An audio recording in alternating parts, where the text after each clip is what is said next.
Occupational Manual, Dental Hygienist. A dental hygienist is a professional job in the field of dentistry. They assist patients with oral health care. Dental hygienists offer advice and instruction on keeping teeth clean. They also provide services such as teeth cleanings and treatments to keep teeth and gums healthy. Dental hygienists also make diagnoses of problems. They share their findings with dentists. People must attend college to become a dental hygienist. They can get a 2- or 4-year degree. Then, they must get a license after they complete their education.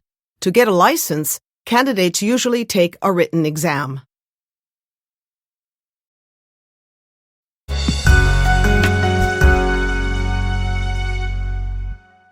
Work settings for dental hygienists. Dental hygienists work in a variety of places. There are jobs available in private settings. This includes working in dental practices. There are also many job openings in public settings. These take place in a number of locations. Sometimes dental hygienists work in government clinics. There is also a demand for them in hospitals. There are career opportunities in schools, too. Dental hygienists sometimes overlook other options. Nursing homes often need a hygienist's services. So do prisons. Hygienists are in high demand. They have the opportunity to work in many locations.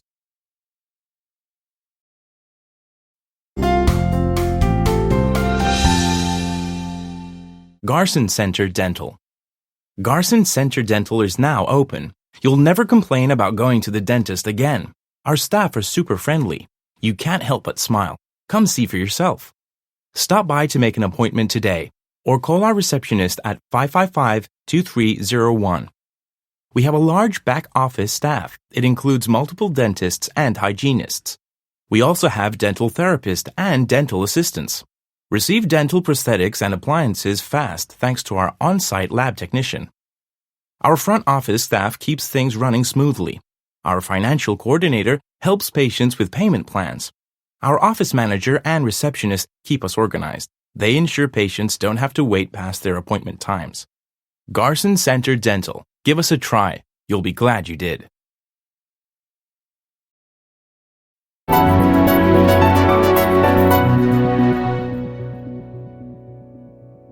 Two, Jim_Bergerons at bergerondental.com. From Carolyn Briggs at briggsrealty.com. Subject, dental practice for sale. Dear Dr. Bergeron, thank you for asking about the dental practice for sale. It has a large amount of space. The waiting room and treatment rooms were updated 6 months ago. The reception desk comes with the practice. There are 3 offices. In addition, there is also a lab, a radiology room, and a sterilization room. There is another small room which Dr. Andrews used as a staff area. However, it could be used for other purposes, such as a storage room. The practice also has men's and women's restrooms in the front office area. There is also a restroom in the back for staff to use. Please let me know if you are interested in seeing it. Thank you, Carolyn Briggs.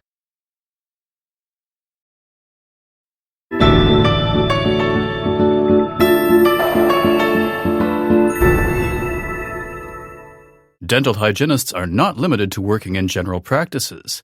There are many opportunities for them in specialty fields of dentistry. Their skill sets make them a valuable addition to any dentistry practice. Dental hygienists may work dental practices specializing in orthodontics, pediatric dentistry, periodontics, prosthodontics, endodontics, geriatric dentistry. Dental public health departments are also in need of hygienists. Working in some specialty areas may require additional education and training. As dental hygienists are in demand, jobs are easy to find in all areas.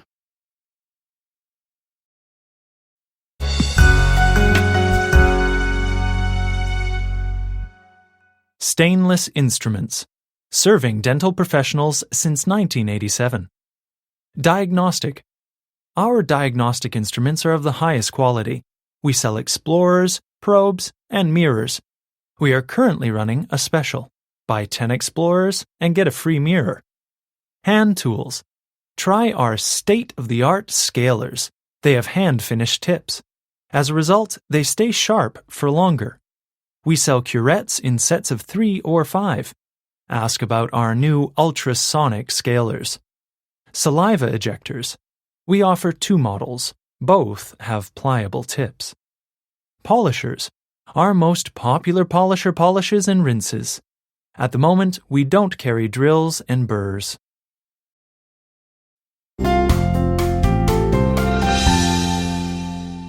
The parts of the mouth. Your mouth is known as your oral cavity. Digestion starts here. Your teeth chew solid food. The food is further digested in your gut. The food refuels the cells of your body. Good oral health goes beyond brushing and flossing your teeth. Your whole mouth must be healthy. This includes your tongue, tonsils, and uvula. It also includes your hard and soft palates. Your upper and lower lips are part of your mouth. So are your gums and palatoglossal arch. All of these are routinely examined by your dentist.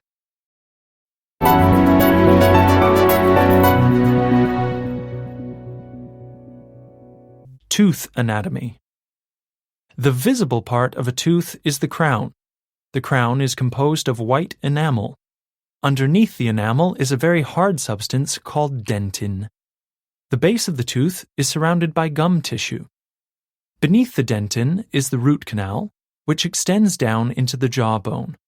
The root contains blood vessels and nerves. This is considered the tooth's pulp. Cementum is a hard substance that covers the root. A periodontal ligament secures the tooth tightly to the jawbone.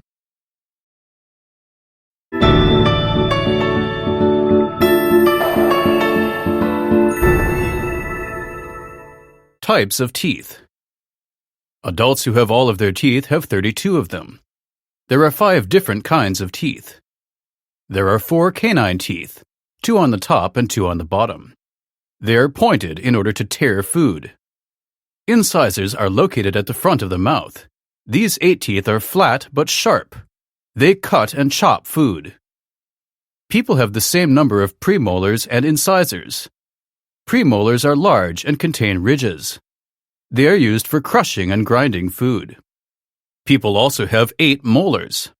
These back teeth further grind and chew food so it can be swallowed easily. Finally, there are 4 wisdom teeth. However, they no longer serve a function and are often removed.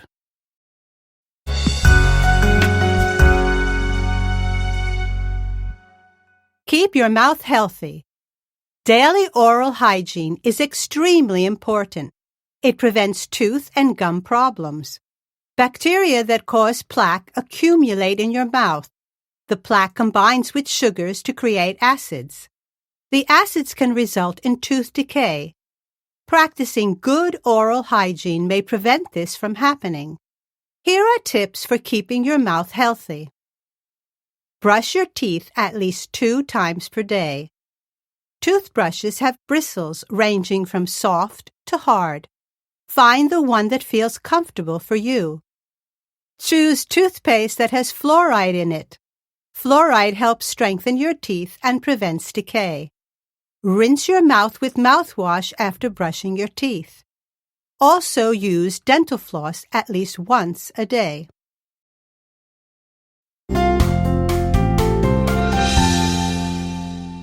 Dental hygienist, personal protective equipment, PPE. Dental hygienists must wear appropriate PPE. The PPE should protect against possible blood and saliva spray, splash, and splatter. Surgical gloves are a requirement for all patient contact. When performing patient care tasks such as cleanings, the following PPE needs to be worn: surgical gloves, face shield or surgical mask, goggles or safety glasses if a face shield is not worn.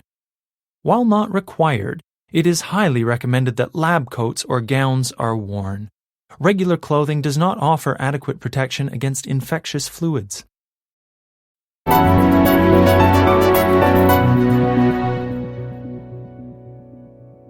Infection control. Instructions for dental hygienists. We need to protect our patients and prevent infection. To properly control infection, please follow these instructions.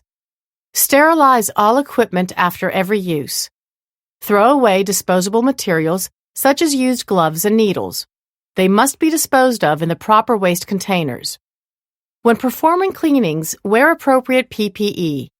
This includes surgical gloves, face masks, goggles, and gowns. Wash hands before and after contact with patients. Change gloves between patients.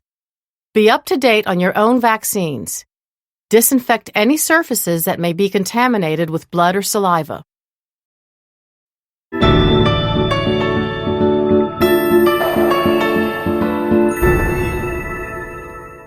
It is very important that electronic dental records for all patients are kept current. Charts need to be updated each time a patient visits the office. They should include the following: identification data, a complete dental history, a complete medical history, past diagnoses and treatment plans, informed consent for each procedure performed, a list of past appointments, notes on follow-ups or patient concerns. Sometimes patients don't remember to update information. Ask them if their identification data, such as phone number and address, are current. You may also want to verify their medical histories have not changed. If information is missing for older patients, check the paper dental records. They are stored in the filing cabinets in the basement.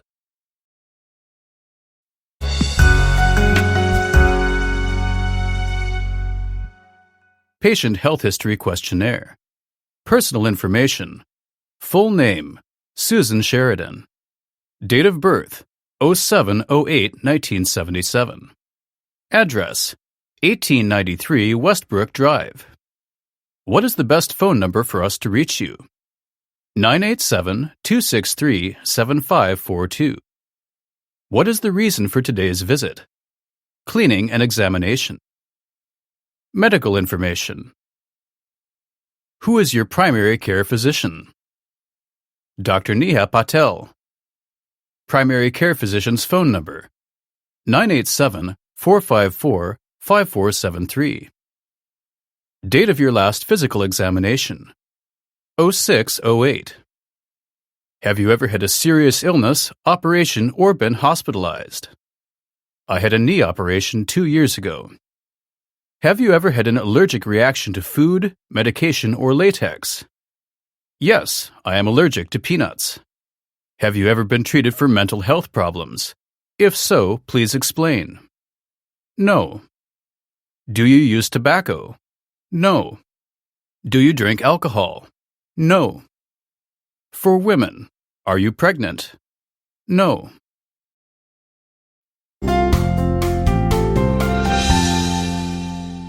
Healthy teeth and happy smiles. The how-to on brushing and flossing. For a healthy mouth, properly brush and floss. Here are a few tips. For brushing: 1. Brush at least twice a day. 2. Tilt the toothbrush at a 45-degree angle with the gum line. 3. Sweep the brush away from the gum line to remove plaque. 4. Reach the toothbrush back to the molar teeth. 5. Clean the tongue. For flossing: 1. Floss every day. 2. Wind floss around the middle fingers. 3. Hold the floss tight with your pointer fingers and thumbs. 4. Curve the floss around the base of each tooth. 5. Floss between each tooth in an up and away motion.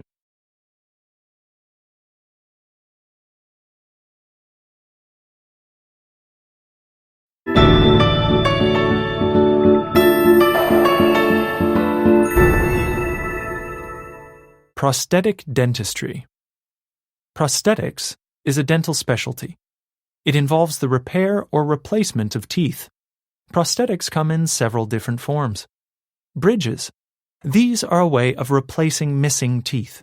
A short row of prosthetics fills the gap. Bridges may be fixed or removable. Crowns. These replace or cover a missing or injured tooth. Some crowns are secured with an implant. Others cap the damaged tooth.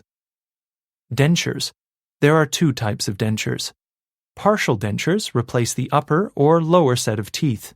Full dentures replace all a patient's teeth. These are used in more severe cases. Dentures may be fixed or removable. They are usually made from plastic resins or porcelain. Implants. These are titanium screws. They are attached to a patient's jawbone. They act like the root of a tooth. They form a base for various prosthetic appliances. Veneers. These address a number of cosmetic issues. Veneers provide an artificial front to an existing tooth.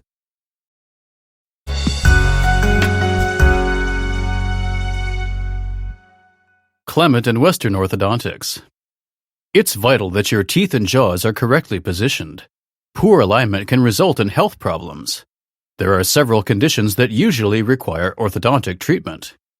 Crossbite, overbite, open bite, malocclusion, underbite. Orthodontic appliances. Appliances are either fixed or removable. Braces and space maintainers are fixed appliances. Braces provide a solution to many issues.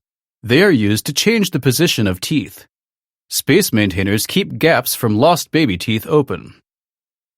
Retainers, headgear, palatal expanders, and bumpers are removable. Retainers stop teeth from returning to their previous placement. Bumpers prevent contact between teeth and the lips or cheeks. Palatal expanders increase the width of the upper jaw. We can help you fix any oral deformities. Make an appointment with one of our orthodontists today. Already have orthodontics? Visit our on-staff hygienist. She will explain how to care for your orthodontic appliances.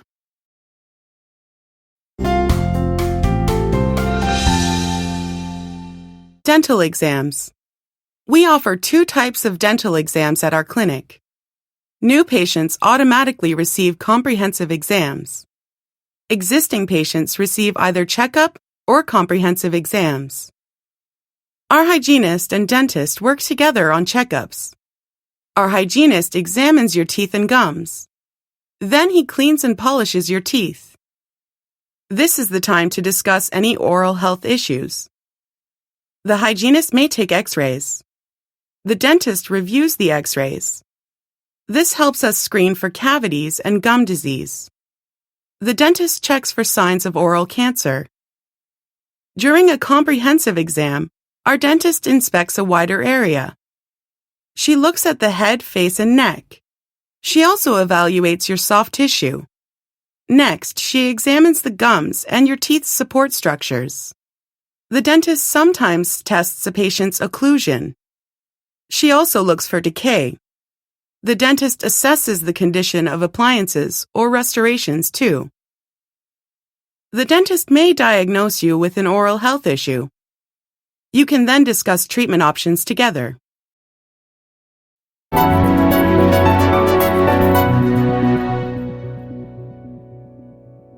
Dental cleanings. Dental cleanings are a key part of preventative care. The goal is to remove plaque and tartar deposits. These naturally build up on the surfaces of the teeth. Your hygienist may use the term prophylaxis. This is simply the technical term for a cleaning. The cleaning process. The hygienist starts by removing the biggest pieces of tartar. This is done with an ultrasonic instrument. The instrument uses vibrations to clean off tartar.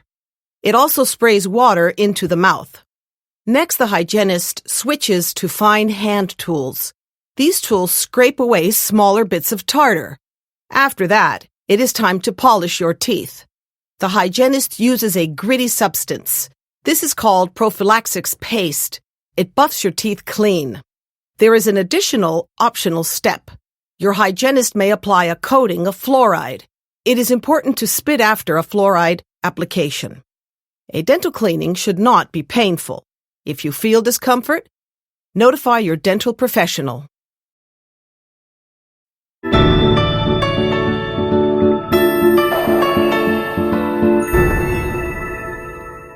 Debridement.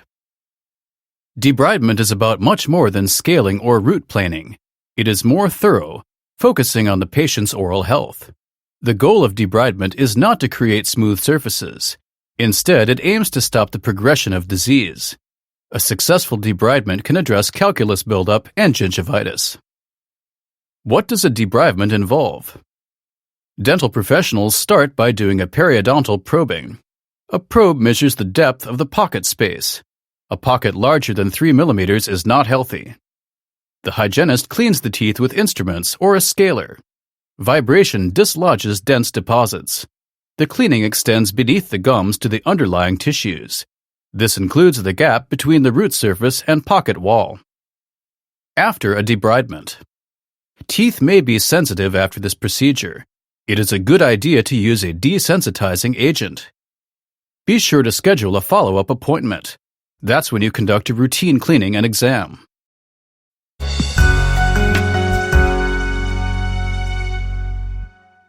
Fluoride treatments. Why is fluoride important? Fluoride is a mineral found in food and water. It causes teeth to be more resistant to acid. In addition, fluoride reverses early stages of decay. During the day, demineralization occurs. This is when acids eat away at minerals in enamel. However, remineralization restores some of these losses. As we eat and drink, we replace minerals. Too much demineralization results in fluoride loss and tooth decay. What are fluoride treatments? Sometimes fluoride levels in toothpastes and mouthwashes aren't enough. That is where a dental professional can help. Fluoride comes in several forms: foam, gel, or varnish. The dental professional paints on varnish. Foam needs to be applied using a mouthguard. Either method is appropriate for gel. What about side effects? Fluorosis is when you get too much fluoride. It affects the appearance of enamel. Fluorosis is generally only an issue for children under 6. The bottom line is that topical fluoride fights decay.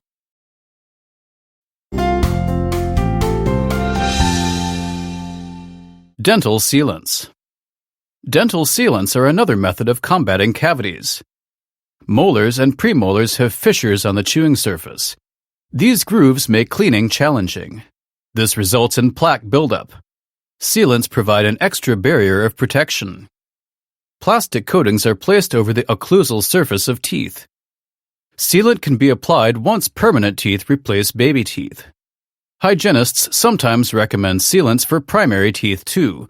However, this is less common. The process of applying sealant begins with a cleaning. Then the hygienist rinses the tooth and dries it. Next, an acidic solution goes over the occlusal surface. This roughens the enamel. The solution is rinsed away. The hygienist coats the tooth with sealant. The sealant attaches to the newly roughened area. Then the sealant hardens. This means it is safe to use the tooth again. Sealants can shield the teeth for many years. However, it is still necessary to use fluoride. Sealants only protect a tooth's chewing surface.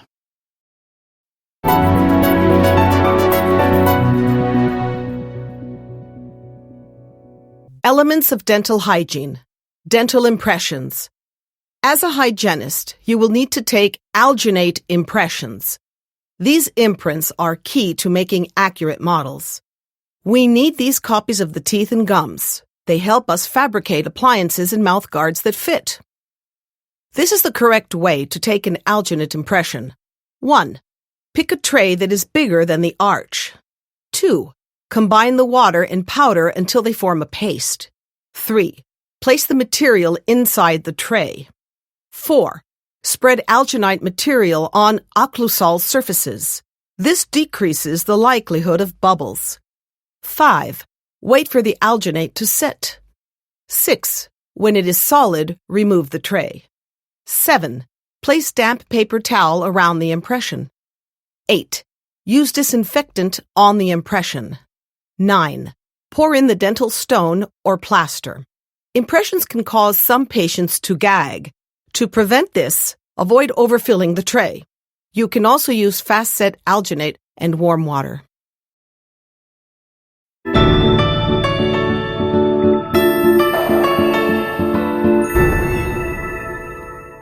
Radiography.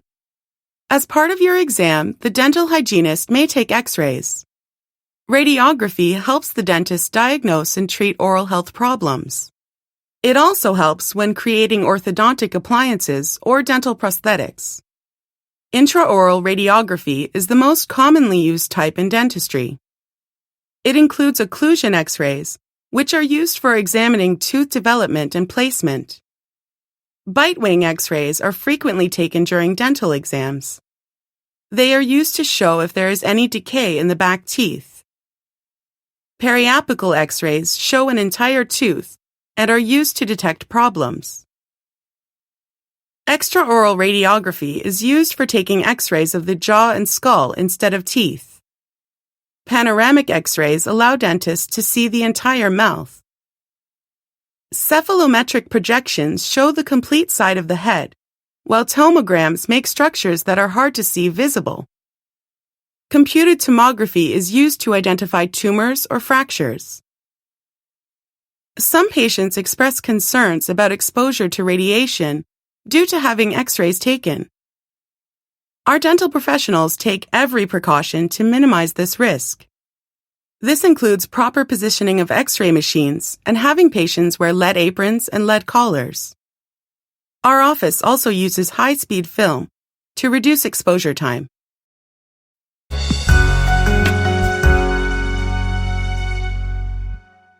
Stages of dental caries. There are 4 different stages of dental caries. As caries progress through the stages, the damage to a tooth becomes worse. In stage 1, acid created by bacteria and plaque begins to cause erosion of tooth enamel. The formation of a tiny cavity in pits and fissures of tooth surfaces occurs. The small cavity is painless, and there are no noticeable symptoms. In stage 2, the cavity gets deeper. It reaches the dentin under the enamel and starts to spread. There will be some sensitivity to sweet, cold, or hot foods and beverages. In stage 3, the cavity is advanced. The tooth begins to weaken due to the cavity spreading. The tooth may show discoloration and the patient may begin to feel pain. In stage 4, the tooth is very weak and fractures can develop. These fractures can cause a tooth to break. Once this happens, a root canal may be needed to keep infection of the dental pulp from occurring.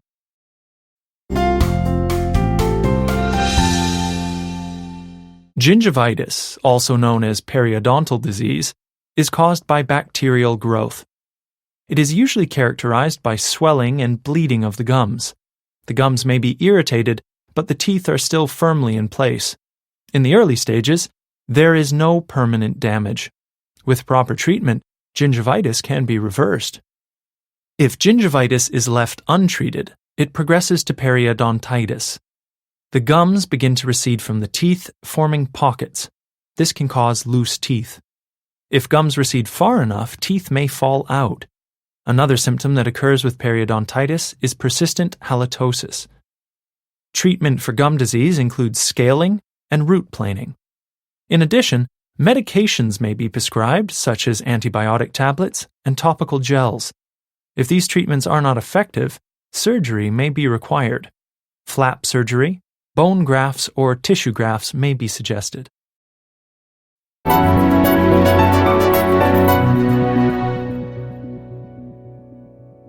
Patients may come to a dental clinic with various types of oral infections. Here are some tips on diagnosing them correctly. A red and sore tongue or spots on the skin usually indicates a bacterial infection such as scarlet fever. Bacterial infections can be treated with antibiotics. White ulcers with red edges may indicate several different infections. It could be herpes simplex, a chronic infection which is highly contagious. Medication is available, but the problem can reoccur. Cold sores are a sign of mild herpes. Similar spots may also appear when a patient has a viral infection like measles or chickenpox. White spots in the interior of the mouth are an indication of oral thrush. This is a type of fungal infection, which is treated with antifungal medication.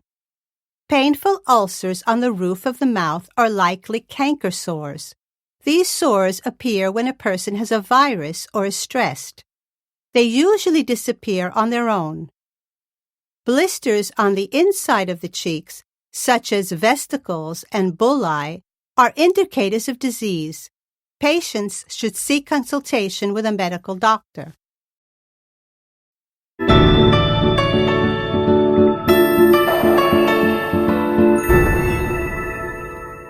TMJ problems. TMJ. The temporomandibular joint, TMJ, is the joint that connects the temporal bone to the mandible. The TMJ makes mastication and speech possible. It permits 3 ranges of motion: hinge, gliding, and rotational. The hinge motion allows us to open and close our mouths. The gliding motion allows the mouth to open wide. The rotational motion is used in speech and chewing. Problems in the TMJ can result in pain in the head, face, jaw, ears, or neck. It can also cause the jaw to lock in an open or closed position. People with TMJ problems may experience clicking or popping sounds when biting or chewing food. Feeling dizzy and nauseated are also symptoms of TMJ problems. TMJ problems can result from bruxism and jaw clenching, since these actions inflame muscles. Trauma can also cause damage to the cartilage disc or dislocate the jaw. Osteoarthritis and rheumatoid arthritis can also cause TMJ problems.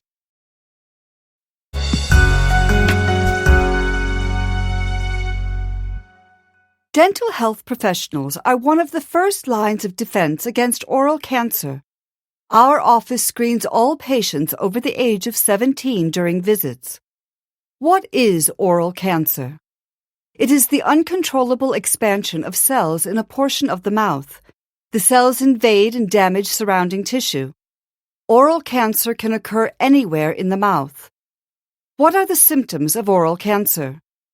During screenings, we look for growths or sores in the mouth. We monitor them to see if they clear up or do not improve. Symptoms may also include rough, eroded crusts or speckled patches. Patients may also have difficulty with chewing and swallowing. A persistent sore throat is also a symptom of oral cancer. If symptoms are present, the dentist may conduct a brush biopsy or a scalpel biopsy. This allows the dentist to collect a small sample of tissue. The tissue is then analyzed for abnormal cells to see if they are cancerous. Treatments include removing the tumor, radiation therapy, or chemotherapy.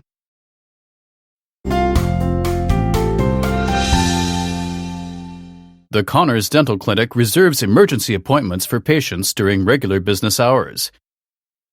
Please be ready to provide details about your accident when you call. That way we can prepare for your arrival and treat you immediately. There are some things patients can do in case of dental trauma before seeing a dentist. If a tooth has been knocked out, keep it moist. This can make the difference between saving and losing the tooth. You can carefully try placing it back into the socket. If that is not possible, hold the tooth between your cheek and gums. Your saliva will keep the tooth moist. Some drugstores sell solutions that preserve teeth. Milk also works as a preservative. If a tooth is cracked, rinse your mouth with warm water. If you are experiencing swelling due to an oral trauma, apply a cold compress to the area. If an object is stuck in your teeth, try to remove it using floss pick. Do not use sharp metal objects.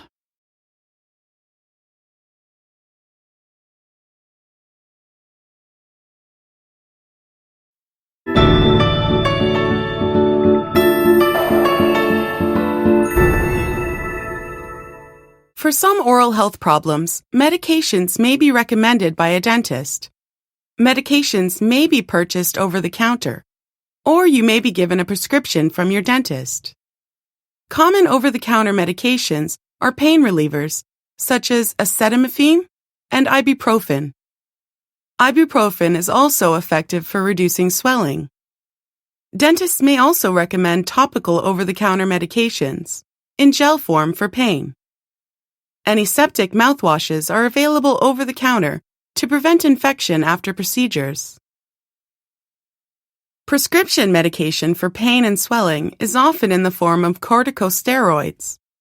Antibiotics such as penicillin and tetracyclines are sometimes prescribed to reduce the chance of infection. Other prescriptions are used to treat conditions. Chlorhexidine is an antiseptic found in prescription mouthwashes that helps prevent gingivitis and reduce plaque. Antifungal medication is used to treat yeast in the mouth, while pilocarpine is prescribed to treat dry mouth. In some cases, patients suffering from severe anxiety about visiting a dentist may be prescribed muscle relaxants. Discuss possible side effects of medication with your dentist. Also be sure to let your dentist know if you are taking other medications. Some medications interact with others to produce unpleasant side effects.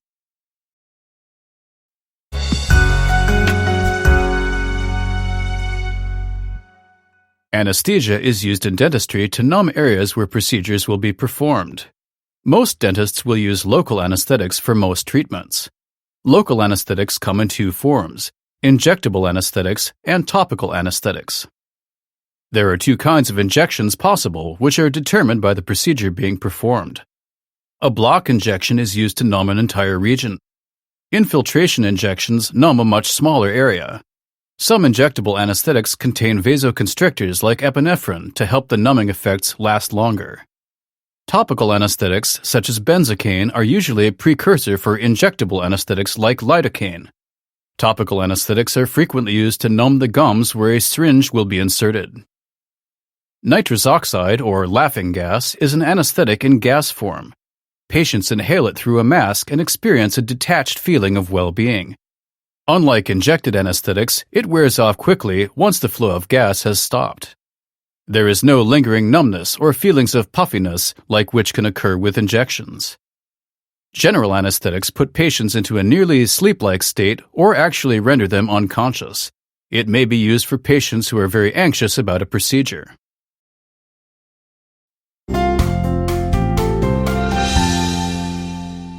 Spring Street Pediatric Dentistry. Client Testimonials. I highly recommend Spring Street Pediatric Dentistry. They offer dental care for all stages of childhood, from birth to adolescence. The clinic environment is very kid-friendly with a play area for younger children. The clinic also has video game consoles for older children to entertain themselves with while they wait. The staff are also very caring and gentle when providing treatment. My children are actually excited to go to the dentist. They also provide excellent emergency care. I brought my son here after he was hit in the mouth with a baseball and had a tooth knocked out. Dr. Williams was able to save the tooth and my son's smile. D. Keller. Spring Street Pediatric Dentistry is the best place in town to take your kids for dental care. They give preventative care advice in a fun way that makes kids want to take care of their teeth. They also offer parents advice on breaking children's habits, such as thumb sucking and pacifier use. My youngest son has special needs, and the hygienists and dentists here are fantastic with him. They've gained his trust and confidence, which is more than I can say for some other pedodontic providers in town. M. O'Brien.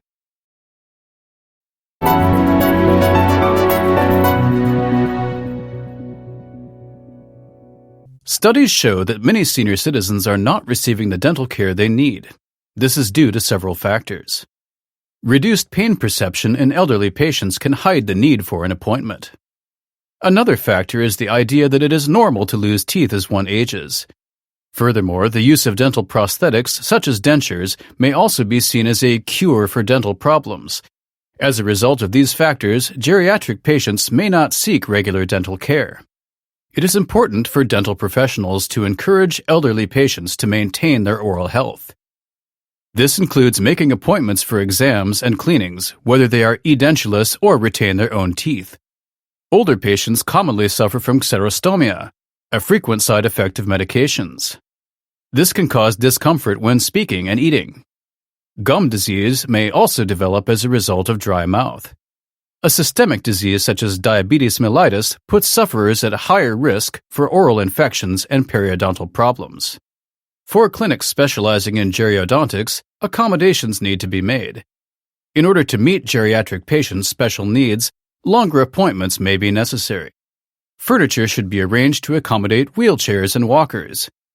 Patient chairs that are accessible for seniors are also important. Some practices even have mobile units that are used to visit patients in nursing homes.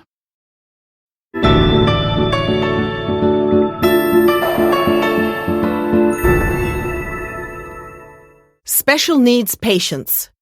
When treating special needs patients, normal dental routines may need to be modified. Special needs patients include people with developmental disabilities or physical limitations, such as restricted mobility. Special needs patients may also be mentally ill. Special care clinic dental professionals are expected to exhibit compassion and understanding when treating special needs patients. Researching a patient's condition will help you communicate with him or her. It will also help you figure out the best approach to treat a special needs patient. However, it is important to remember that no two special needs patients are alike. Stereotyping a special needs patient based on his or her condition is not wise. While behaviors and symptoms may be common to a disability, there are different ranges. Special needs conditions can be mild, moderate, or severe. How much a treatment needs to be modified depends on where a patient falls within those ranges. There are also factors to consider when treating special needs patients. These include things such as appointment length, presence of caregivers during treatment, and medical conditions. You should get as much information as you can about a special needs patient before his or her appointment. This will help you provide the best care possible.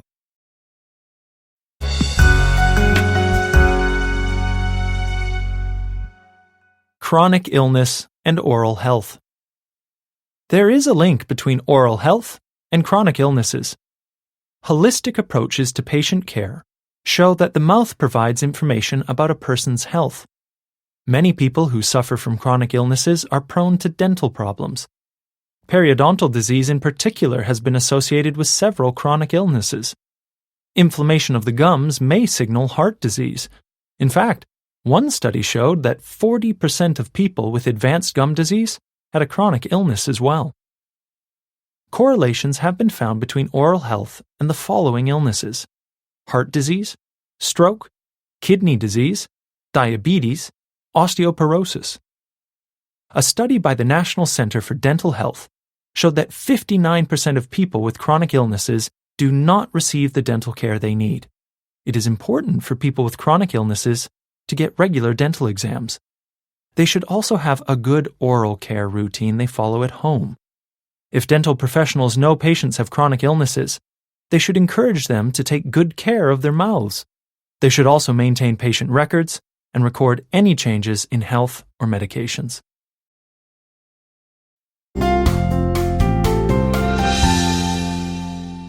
Patient anxiety. Patient anxiety is a common problem that dental hygienists encounter. Many people find visiting the dentist a stressful experience, and some have a real phobia. This anxiety and fear creates a cycle of avoidance. People only visit the dentist in cases of emergency. Because the emergency treatment is usually invasive, their anxiety and fear is reinforced. Patients may be stressed or anxious due to a previous direct experience. They may have had a painful oral surgery or cleaning.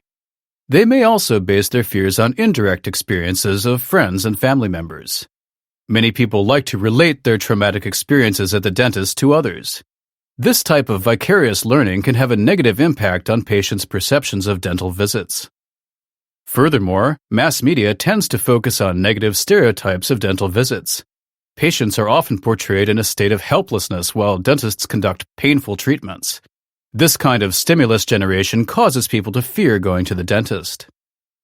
Discuss any fears or anxiety with patients before beginning treatment. If needed, use the tell, show, do technique. Patients feel more empowered if they know exactly what is happening. It also gives them an opportunity to ask questions or express concerns.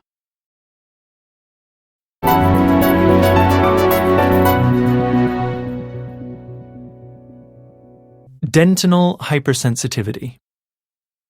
Dentinal hypersensitivity is a pain that results from exposed dentine coming in contact with the stimulus. Hypersensitivity most often occurs on the surfaces of canines, premolars, and incisors. Types of stimuli that can trigger hypersensitivity include mechanical, evaporative, thermal, tactile, osmotic, chemical. It is estimated that anywhere between 45% and 57% of the adult population experiences hypersensitivity. However, many do not address the issue with their dental care providers.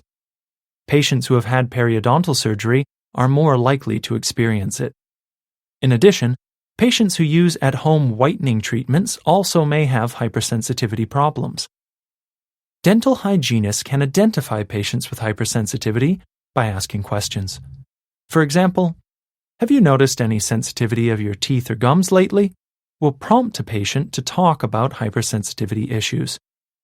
If patients are experiencing problems, non-invasive treatments should be recommended first. This includes patients changing their behaviors by avoiding the trigger stimulus or using desensitizing gels. If non-invasive treatments do not work, a dentist may need to perform invasive treatments. These include gum surgery, resin application, or a pulpectomy.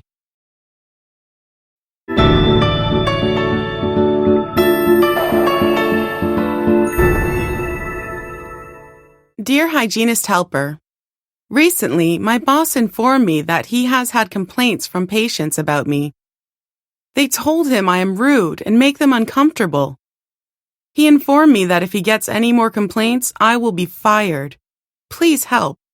Worried in Washington. Dear Worried, good communication skills are vital in our profession. One thing to consider is your tone of voice. Try talking to patients in the same tone you'd use with a friend. Also, be aware of nonverbal cues. Facial expressions and how you hold your body can convey more information than you think. Be sure to smile when greeting patients. Once patients are in the chair, make eye contact when talking to them. Also, listen to what patients are saying. Ask questions so they know you're listening and acknowledge their feelings. At the end of the appointment, linger a bit. Don't just rush out of the room. Make some positive closing statements. Finally, do not make statements that sound like accusations. Instead of saying, "You haven't been brushing the back of your teeth," rephrase it to, "It looks like the backs of the teeth need some work." Be supportive and gentle when giving them home care instructions. Best, Hygienist Helper.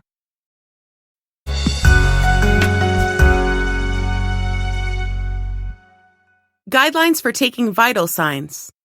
What are vital signs? Vital signs are a measure of body temperature, pulse, respiratory rate, and blood pressure. Health professionals measure patients' vital signs prior to a procedure. This provides a baseline measurement of a patient's basic body functions. They then monitor vital signs for any changes during treatment that can indicate the patient is in distress. What tools are used to assess vital signs? A thermometer is used to determine body temperature. To measure respiratory rate, use a watch and count a patient's number of breaths per minute.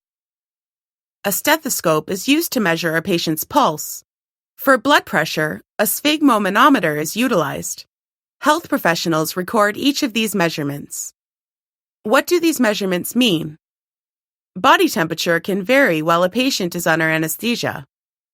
If body temperatures drop too low, it can cause heart problems. Respiratory rate measures the number of breaths taken in a certain amount of time. A person's respiratory rate will show whether a person is having trouble breathing. Pulse, or heart rate, shows how well the heart is functioning. Blood pressure shows the pressure of blood on the walls of blood vessels. These four measurements should ideally be within a healthy range in order for a procedure to be performed. If they are not, the patient must be monitored more closely if the procedure is performed.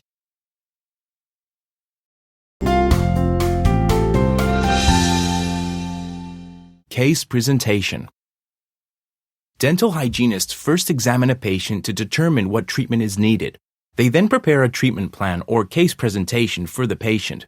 Case presentations focus on the recommended treatment for the patient's needs. It also includes alternative options. The recommended treatment appears as a sequence of procedures to be completed. it is best to present plans to the patient in a non-clinical setting. For example, a conference room or office would work well. An effective case presentation should include visual aids such as color photographs. In addition, the language of the presentation should not be too technical. If it is, the patient might not understand what is being said. Also, the presentation needs to quote the cost of the treatment. After giving the price, hygienists need to emphasize the value and the benefit of the services being offered. The patient might want to delay treatment based on objections to the cost of the treatment. If this occurs, suggest payment arrangements. During the presentation, hygienists should convey a sense of enthusiasm to the patient. This encourages the patient to feel positive about getting the work done. The dental practice should follow up with a written post-consultation. It covers what was discussed during the case presentation.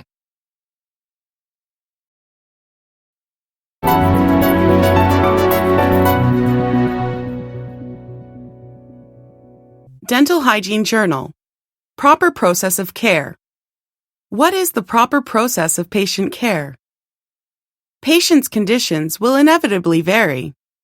In order to give proper and individualized care, integrate the following into your care processes. Cycle of care. 1. Recognition. As soon as a patient sits in the chair, recognize their condition. How are they physically feeling? Are there any conditions you observe that are problematic? 2. Prevention. If any worrisome conditions are recognizable, such as severe pain or bleeding, prevent it from worsening. If immediate help is needed, provide it promptly and efficiently. 3. Assessment. In both emergency and non-emergency situations, thoroughly assess a patient's condition, the level of pain, the treatment most likely needed. 4. Evaluation. On return visits, evaluate the patient's condition. Has it improved? How are they feeling? Is there more that needs to be done to help them further improve? 5. Documentation. Thoroughly document the patient's progress, starting when you first met with them. 6. Implementation. Implement the plan. Carry through with the dentist's instructions in treating the patient. 7. Planning. Plan the proper treatment according to their needs. Discuss with the dentist in your dental office the various needs and possible treatments that will help the patient most.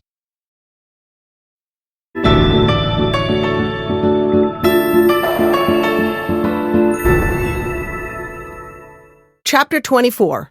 Nutritional Counseling. Dental hygienists may need to counsel patients regarding nutrition to prevent further oral health problems. Patients who present frequent incidences of decay, periodontal disease, or caries may benefit from nutritional counseling. Even mothers of babies may benefit if their children show signs of baby bottle syndrome. When offering nutritional counseling, visual aids can come in handy.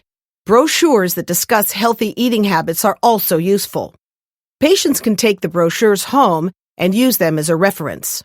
Dental hygienists may also request patients keep a food diary. Often, people do not recall how much junk food and soft drinks are in their diets until they write it down. However, if the patient has an underlying condition such as nutrient deficiency disease, he or she needs to be referred to a dietitian. Keep in mind that a patient's life situation needs to be taken into account. Cultural influences and health conditions can restrict food choices. In addition, financial circumstances are also a factor for some patients. Unfortunately, healthier foods often cost more than unhealthy foods. Be sensitive regarding these types of issues. Do not argue with patients about specific types of food. Instead, suggest viable alternatives whenever possible.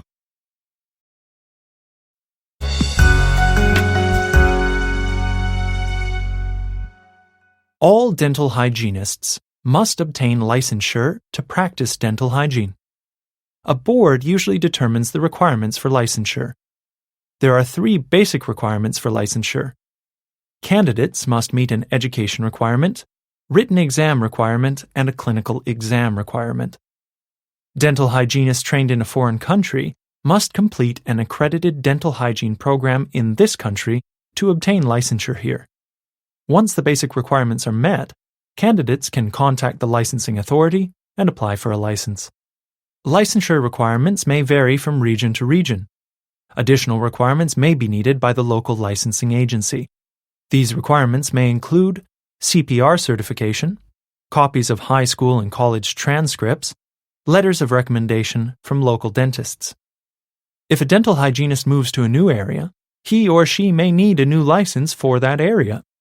Usually, this does not require meeting any additional requirements.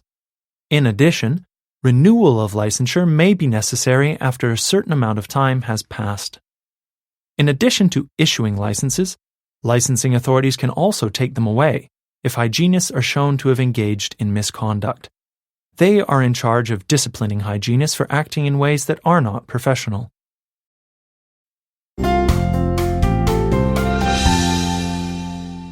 Ethics. Dental hygienists have a code of ethics that helps guide them in their profession. Hygienists are expected to uphold the following principles. The first principle is patient autonomy. Patients are within their rights to accept or refuse proposed treatment options. They must give informed consent before any procedure is performed. The second principle is confidentiality. Hygienists must keep details about their patients' treatments and health private. The fourth principle is societal trust. Patients trust hygienists to act in their best interests and behave in a manner suited to the profession. The fifth principle is non-maleficence, or do no harm. Dental hygienists have an obligation to provide services that minimizes harm to patients. The sixth principle is beneficence, or do good. Dental hygienists need to promote the welfare of patients and people in general. They should report any abuse or neglect of their patients to authorities. The seventh principle is justice, which ensures fair treatment of patients. Hygienists may not refuse to treat patients based on race, gender, nationality, or color. All people should have access to high-quality dental care. The eighth principle is veracity. Dental hygienists must be honest and demonstrate integrity in their dealings with patients. They cannot make false claims regarding fees or treatments.